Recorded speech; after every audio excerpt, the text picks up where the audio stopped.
Okay, so yesterday at the start of the stream, we did see a video for Guild Wars Reforged. When I say a video, we saw the trailer, and this basically to me sounds like a Guild Wars classic. I've never had the luxury of playing Guild Wars, especially not Guild Wars 1, and I haven't even played Guild Wars 2 yet. But with the announcement of Guild Wars 1 or Guild Wars Reforged, I'm left being like, should I play Guild Wars 1 or Guild Wars 2?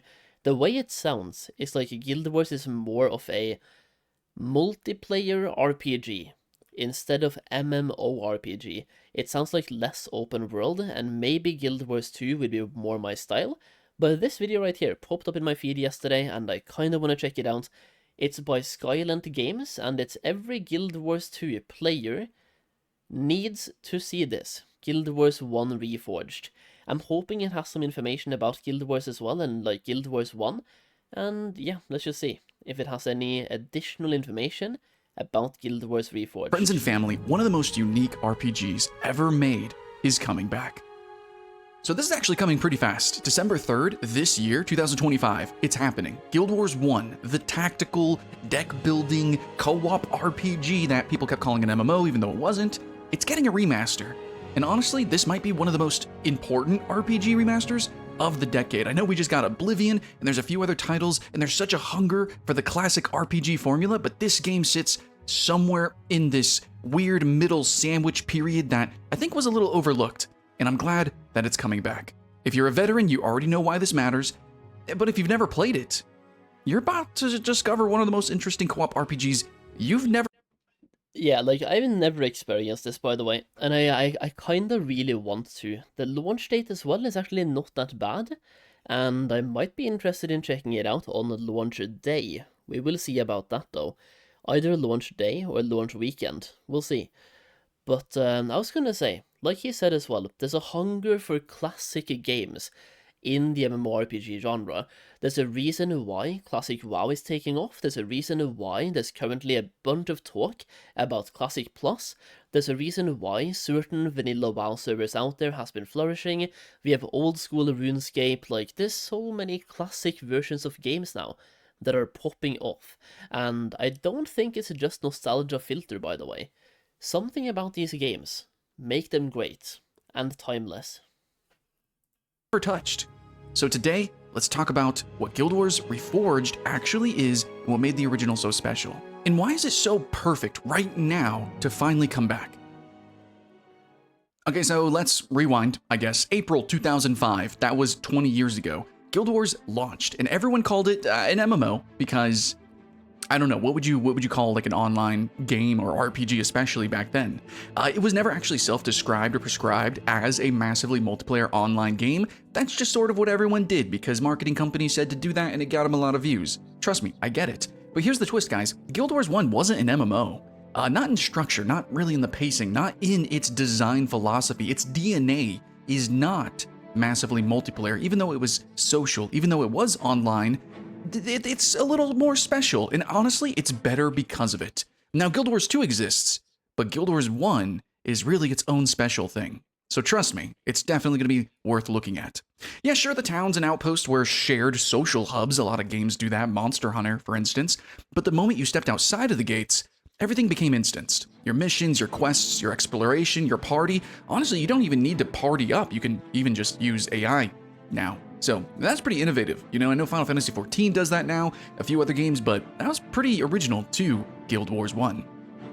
This isn't a massive, technically open world. It is a massive, thick, epic story, but it's really a cooperative, tactical RPG almost, just kind of like wearing an MMO's like skin. ArenaNet themselves wanted to do something a little different, and that goes all the way through like its monetization, its mechanics. They really didn't want a typical MMO. They wanted something a little tighter, more deliberate, more strategic, and that's probably why people still play it and do Let's Plays even today.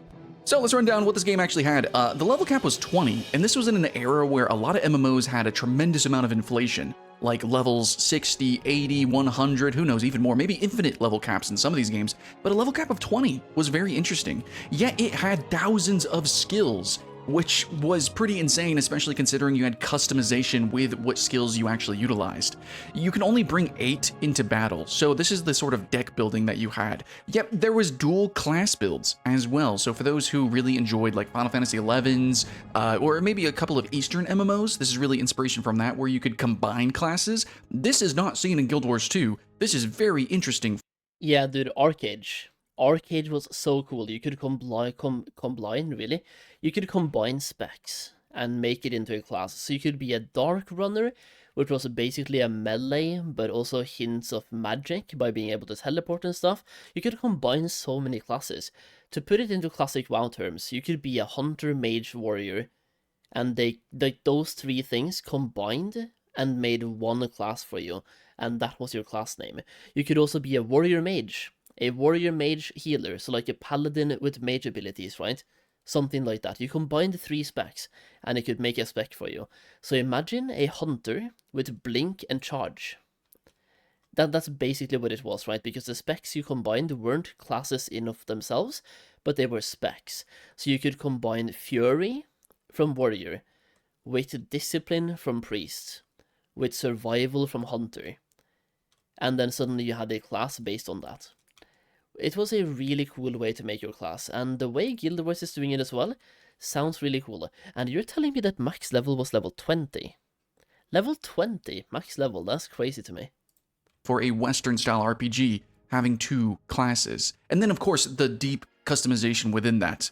Heroes and henchmen also make an appearance, as well as actual party composition and synergy. All of this combined makes for what I think would be kind of similar to, you could say, like a D&D. I mean, if you played Baldur's Gate, I think you're going to transition very well into Guild Wars 1, especially if you really enjoyed the co-op.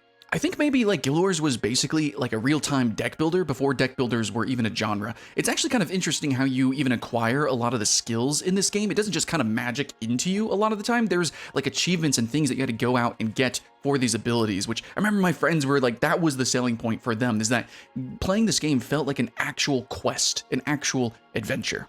This game is significantly much less about gear score or raids or open world grinding, which are things that we, love and appeal to MMO gamers a lot, but there's so much more that we can do. It was about the builds, the specific tactics and teamwork. It was about doing the missions and really kind of living the story. Now, some of these notes have carried through to the MMO, Guild Wars 2, and the story does literally progress in terms of timeline through the MMO, but Guild Wars 1 definitely still has a place. And a lot of story that's kind of untouched and special.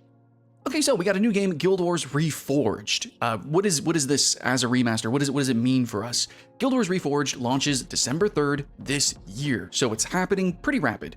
It's a modernized bundle of all of the campaigns as well. So if you think back to the original Guild Wars, which it's kind of expensive for a retro game, and then you have to have all the expansions, which is Prophecies, Factions, and Nightfall. If you remember back in the day, these were the hype to look at. I would spend hours looking at all the MMO boxes in Walmart, and Guild Wars obviously was right there with such evocative like art, and there was such an interest when it came to like the new expansion contents with the new classes and the abilities, and the fantasies just really ran wild. I myself never personally got to explore all of it, so this is my chance and my opportunity, and yours too, to jump into it. And if you guys would like, please join the Discord, the Video Game Party Club, because I would love to stream this and play through it completely cooperatively with you guys. That would be a blast, and if we can re-alive the PvP, that would be insane. I never got to play the PvP, I just watched my friends do it, and it looked pretty cool. Anyways, Guild Wars Reforged, it's going to have all the expansions. It's like 18 bucks. Easy does it. It's apparently going to be compatible with the Steam Deck, so I bet most people are going to be able to play this game. And also, though, in saying that, it's not just like a re-release of the game, obviously. It is a remaster. There's going to be visual and audio updates, which I think is going to be really interesting. Now, how I feel about this, a little polarizing. If you guys have played Guild Wars 2, you definitely know the visuals and, just the way the game looks. It's strange. The bloom is a little crazy, so I think if you come into this with a mindset of like it's a painterly experience, it's a dream-like fantasia, I think it can be really cool, but I am really excited to see how they update this game with modern sensibilities, because I maybe a little bit would like to see more updates and things also for Guild Wars 2. Yeah, that could be nice. One thing to note, and it might be a little polarizing though, is that they're also updating like a little bit with the quest tracking system, on-screen control guides, and things like that. This is a pretty strange game, but at the same time, I think we're in a period of time where people are kind of cool playing weird and strange games. Like, you know, we're a little tired of the linear Call of Duties, and it's like, you know, put us into the Kenshis, right? Like, put us into the weirdest, wackiest fantasy worlds, and we'll figure it out. I mean, we play World of Warcraft hardcore now. I mean, we do a lot of weird stuff. We got through Baldur's Gate 3, hopefully. But it's important to clarify a couple of things. This isn't technically like a full-on remake. The game is not torn down and then rebuilt. It's really just sort of polished up. It's just sort of like reaffirmed of what made it good, and they made it gooder, basically. They did remove like 20 years of friction, okay, while preserving everything that made it Guild Wars 1. Right, so a lot of games could definitely use this approach. I'm looking at you, Lord of the Rings Online, but that's fine, that's fine. So anyways, here's specifically what's been updated. So we have high DPI support, we got modern anti-aliasing, improved lighting bloom, ambient occlusion, HD skill icons, which is going to be big, proper UI scaling as well. I mean, we got bigger, better monitors now, a quest tracker so you don't get lost, of course, controller support, and Steam Deck support. They didn't change the systems, they didn't rewrite the combat, they didn't flatten anything about the game, basically. They preserved the original vision, and they made it playable on modern hardware. And that's what a remaster should be, okay? Warcraft? Okay, so this is where things get a little interesting. I genuinely think audiences now, today, 2025, 2026, are actually more ready to play Guild Wars 1 than audiences were back then, 20 years ago. Let me just say why. It's basically, this is the part nobody's talking about.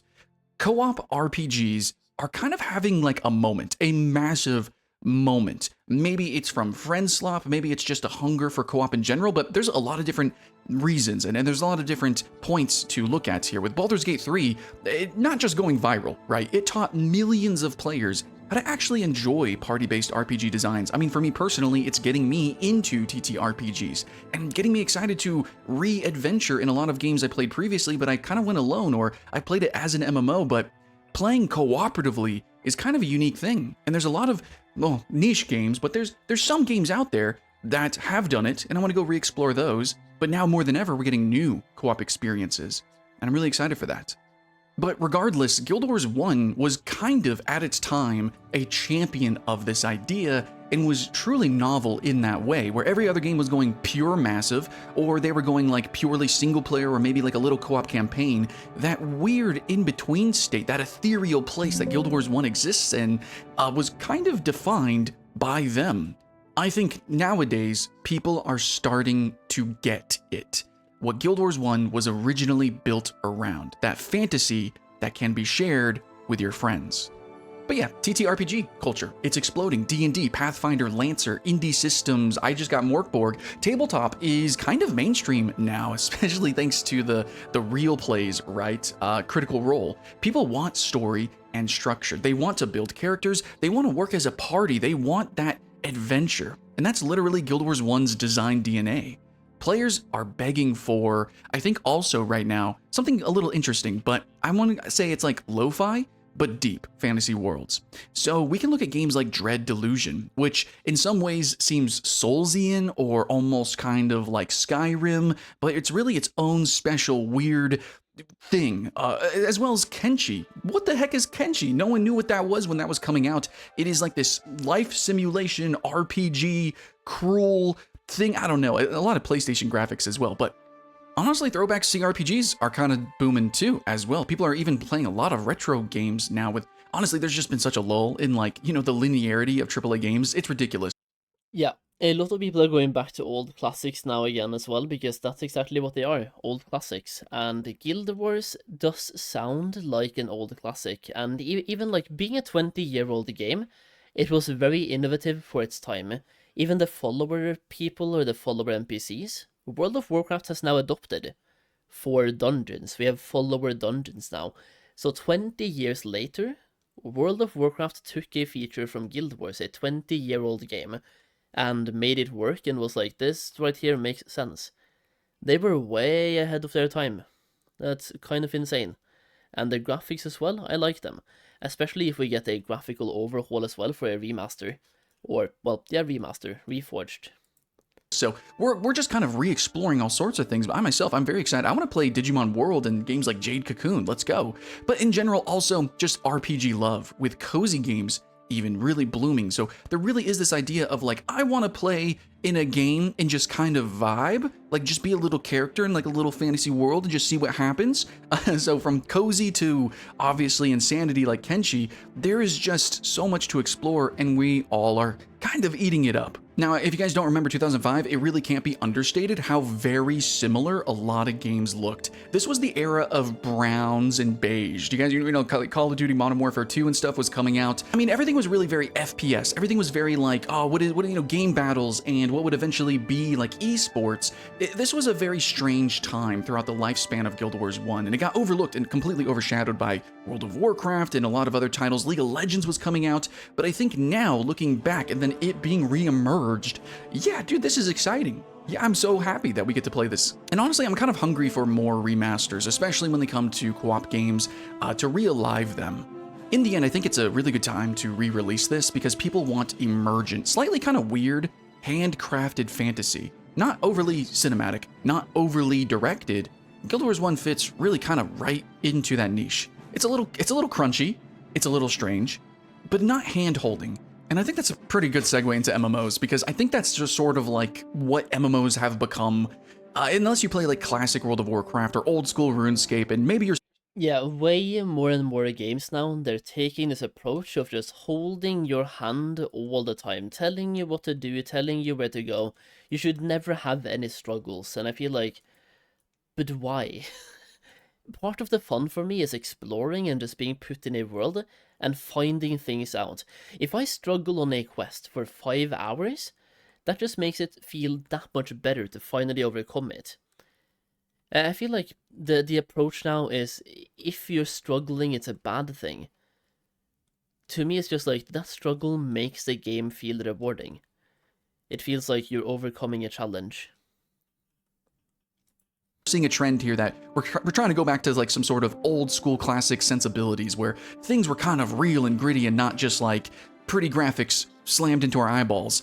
Now the MMO genre has actually evolved, and debatably it's not even MMOs, right? Games like Destiny, MMO lights. We have these extraction games. They're survival titles, which are debatably, are they MMO, are they not? And then now we have like Where Winds Meet, where it's a single player game that is also kind of a co-op game, but also has like straight up an MMO as a game mode.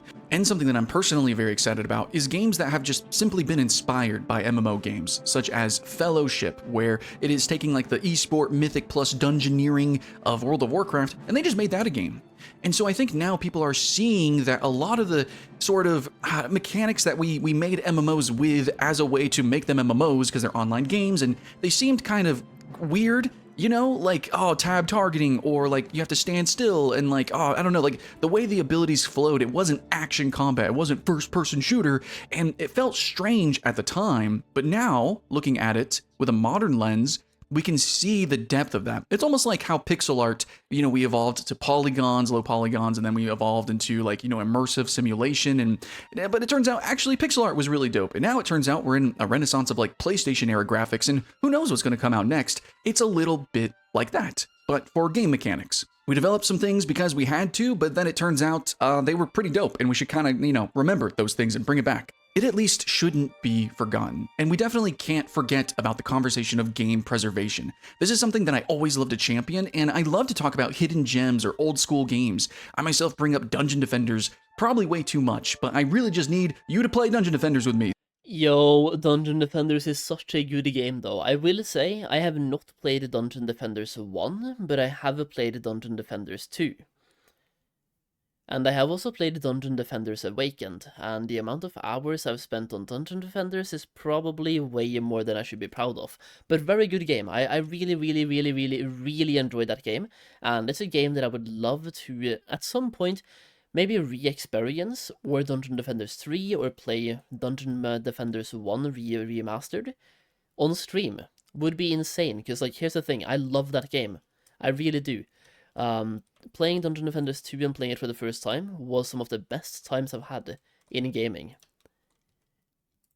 That'd be great, but Dungeon Defenders is great. Anyways, yeah, so all of this to say that suddenly, within the past couple of years, People seem to be completely open to games that don't fit neat genre boxes. We're seeing a reemergence of older games that, even without being remade and remastered, people just willingly, organically want to jump into and kind of explore once again, because what else is there? You know, a lot of the things have been very samey or very short-lived. And now a lot of people have been exploring these shorter indie titles, which definitely have lower budgets and an aesthetic that kind of harkens to like a retro vibe, if not literally just like pixel art, you know, low poly graphics. And I think it's kind of training consumers to be like, oh yeah, you know, I mean, this is an art style. This is really dope. And I would totally play more games like this. Where can we find more? Probably 20 years ago. We can find more 20 years ago. They still exist. But bonus points if they get remastered. But to clarify more a little bit on Guild Wars 1 and the feel and like what you will actually do with it, because I don't think the gameplay on the screen is gonna really elucidate it. This is not what you would call a theme park MMO. This is not World of Warcraft, and it is definitely not Guild Wars 2. Even though it says Guild Wars 1 and Guild Wars 2, they are not the same game. It is not really kind of like a successor, sequel. It's really its own thing. Totally different genres, actually. This is not a sandbox experience. This is not a raiding, esporty treadmill thing. This is more Monster Hunter-y, I guess you could say. It's mission-based. It's party-focused. It is a co-op, you know, that's it, RPG, not massively multiplayer RPG. It really is its own special thing that I think in the West, it kind of self-defined for itself. And I think I do want to reiterate again that it's really cool, which we do see with Where Winds Meet as well, and maybe some more modern games like Final Fantasy XIV, where you can play solo or you can play with friends. So if you do just want to play this like single-player Baldur's Gate, I think you can do that. And if you do want to play with friends and have the shenanigans of that, well, if you played co-op Baldur's Gate, I think it could rhyme with that. So for those of you who have played Guild Wars 2 and really enjoy it and love it for its action, combat, and all that, this game is going to play very differently, very obviously. The gameplay that you're seeing isn't just because the player is bad or whatever. It is a little more standstill. It is a little more tactical. It's debatably like real-time tactics. But what's really cool about this game is that you're going to be able to explore all of the original foundation of Tyria, of what made Guild Wars 2 and all the epicosity and the story that has emerged from that. It all started with this game. You'll learn about gods and the factions. There's lore, deep lore, and events that shaped what would become the MMO that we know and love. And also, there's even some interconnection with that. I don't know if you guys know this, but there's like cosmetics and things you can actually earn in Guild Wars 2, that's the end game, is getting cosmetics. You can get a lot of that by playing Guild Wars 1, and it's pretty dope. Okay, so I think this is probably the part of the video where I talk about like why it matters, just, you know, to be a little self-important. Look, I'm not claiming that this remaster or Reforged is gonna break records or pull like MMO numbers. I think it's gonna be kind of niche, to be honest. But it doesn't need to be any more than that. What it can do is kind of like as a remaster, and what it should do is just preserve a classic. Just make it accessible. Introduce it to maybe a new generation. And remind people that online RPGs used to experiment, not all look the same. Edgy here, I don't think Guild Wars 1 was ahead of its time. There technically was games that kind of did similar things, Phantasy Star, Monster Hunter, maybe. But what we see now, I think, is that time is kind of finally catching up with these ideas. And Guild Wars 1, hopefully, will be able to ride that wave again. And I think so. Yeah, I mean, people love co-op, right? Like, sometimes... You know, I know this video right here is heavily focused on Guild Wars and Guild Wars 1, but seeing the rise of classic games, oh, please, give me back. Give me Arcade Classic. I know it's never gonna happen. We probably have Arcade 2 coming next year, which is now like Arcade Chronicles or Chronicles of Arcade or something. I think it's Arcade Chronicles, and it's looking to be more of an ARPG with a multiplayer element instead of a MMORPG, which I'm not sure how to feel. But give me Arcade Classic, and I'm telling you, I will play that game all day long. I think I've never been as addicted to a game as I was to Arcade. Yeah, the Arcade ruined my life. And if we get Arcade Classic, it's probably gonna do it again. I'm just saying.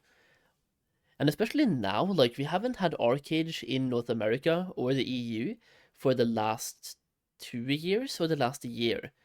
They basically shut down, right? So it's only Korean service now, so we can't even play it on EU or North America. It's literally been shut down. Give us Arcade Classic, please.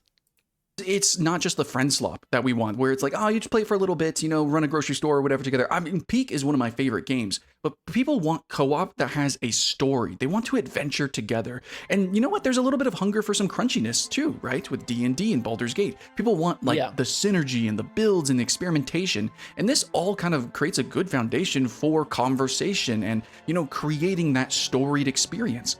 And people want the craftedness of the world, which is great, you know, to play Minecraft and these games that have a lot of emergent possibilities, survival games, there's story with that. But it's also pretty awesome whenever you're just like thrown into like a Lord of the Rings epic. Like, let's go, man, I'm ready for the campaign. No, I genuinely think that this is the perfect moment in time, riding the wave of the zeitgeist for Guild Wars 1 to return. So, I guess wrapping it all up, are you jumping back in when Reforged drops, and are you joining the Discord so that we can play together?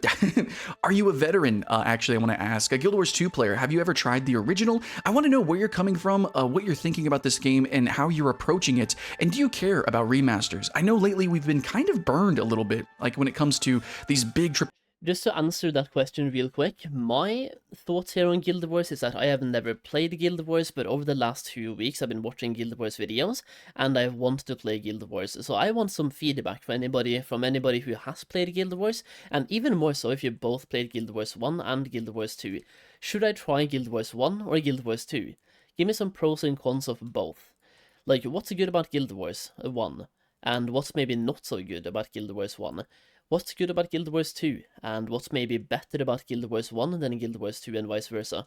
I would love some feedback on Guild Wars and which one I want to try out, because like, here's the thing, I will try out Guild Wars, very likely at some point, in the near or distant future. We will have to wait and see.